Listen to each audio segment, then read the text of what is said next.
શ્રી ગણેશાય નમઃ. હિન્દુ ધર્મમાં પ્રદોષ વ્રતનું ખૂબ જ મહત્વ છે. આ વ્રત ભગવાન શિવને સમર્પિત છે.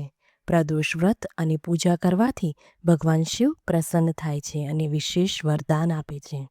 ભગવાન શિવની કૃપાથી જીવનમાં સુખ સમૃદ્ધિ આવે છે. તો ચાલો જાણીએ તેમની પૂજા વિધિ.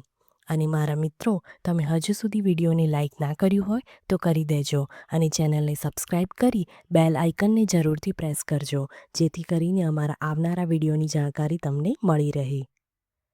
હિન્દુ ધર્મમાં પ્રદોષ વ્રતનું ખૂબ જ મહત્વ છે. પ્રદોષ વ્રત દર મહિનાના કૃષ્ણ અને શુક્લ પક્ષની ત્રયોદશી તિથિએ રાખવામાં આવે છે. આ વ્રત દેવોના દેવ મહાદેવને સમર્પિત છે.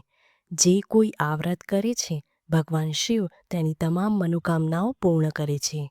જે દિવસ પર પ્રદોષ વ્રત આવે તે દિવસના નામથી આ વ્રત ઓળખાય છે. પ્રદોષ વ્રતની પૂજા વિધિ માટે વહેલી સવારે ઉઠી સ્નાન કરી સ્વચ્છ વસ્ત્ર ધારણ કરવું જોઈએ અને વ્રતનો સંકલ્પ લેવો. પૂજા સ્થળની શુદ્ધિ માટે ત્યાં ગંગાજળ છાંટવું. એક પાત્રમાં શિવલિંગ સ્થાપિત કરી તેને પંચામૃતથી અભિષેક કરવો. શિવલિંગ પર બીલીપત્ર, ગુલર અને આકડનું ફૂલ ચડાવવું. ભગવાન શિવના મંત્રોનો જાપ કરવો. શિવપુરાણ અને શિવતાંડવ સ્ત્રોતનું પઠન કરવું.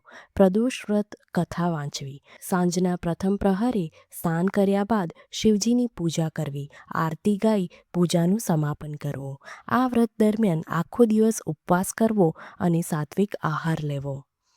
પ્રદોષ વ્રતમાં ફળાહાર લઈ શકાય. ફળોમાં જેમ કે કેળા, સંતરા, સફરજન વગેરે ખાઈ શકાય. દૂધ, દહીં, શિંગોડાનો લોટ, સાબુદાણા અને સામો ખાઈ શકાય. સૂકા મેવા અને નાળિયેર પણ લઈ શકાય. લસણ, ડુંગળી આદિનું સેવન ન કરવું જોઈએ. ઘઉં, ચોખા, લાલ મરચું અને સાદા મીઠાનું સેવન પણ ટાળવું જોઈએ. શ્રદ્ધા અને ભક્તિથી વ્રતના નિયમોનું પાલન કરવું જોઈએ. ગરીબ અને જરૂરિયાતમંદોને દાન કરવું જોઈએ. ઘર અને મંદિરમાં સ્વચ્છતા રાખવી. આ દિવસે ઘરને પવિત્ર રાખવું. કોઈ સાથે ઝઘડો કે મતભેદ ન કરવો. મહિલાઓનું અપમાન ન કરવું. મનમાં નકારાત્મક વિચારો ન લાવવા.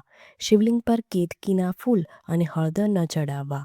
તૂટેલા ચોખાના દાણા શિવલિંગ પર ન ચડાવવા જોઈએ. પ્રદોષ વ્રત ઉપર શેનું દાન કરવું? તો ફળો, વસ્ત્રો, અનાજ અને દૂધનું દાન કરી શકાય. કાળા તલનું પણ દાન કરી શકાય. ગાયને ઘાસ નાખવાથી વિશેષ પુણ્ય પ્રાપ્ત થાય છે. દાન કરવાથી લગ્ન જીવન સુખમય બને છે અને વિવાહમાં આવતી મુશ્કેલીઓ દૂર થાય છે. ભગવાન શિવની કૃપા પ્રાપ્ત થાય છે.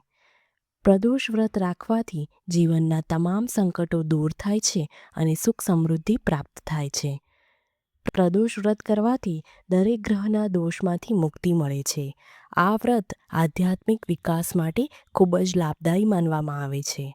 આ વ્રત કરનારા વ્યક્તિને મૃત્યુ પછી શિવલોક પ્રાપ્ત થાય છે. પ્રદોષ વ્રતના પારણા ઉપવાસના બીજા દિવસે સૌથી પહેલાં સ્નાન કરી શિવજીની પૂજા કરવી. ત્યારબાદ સાત્વિક ભોજન કરીને વ્રતનું પારણ કરવું.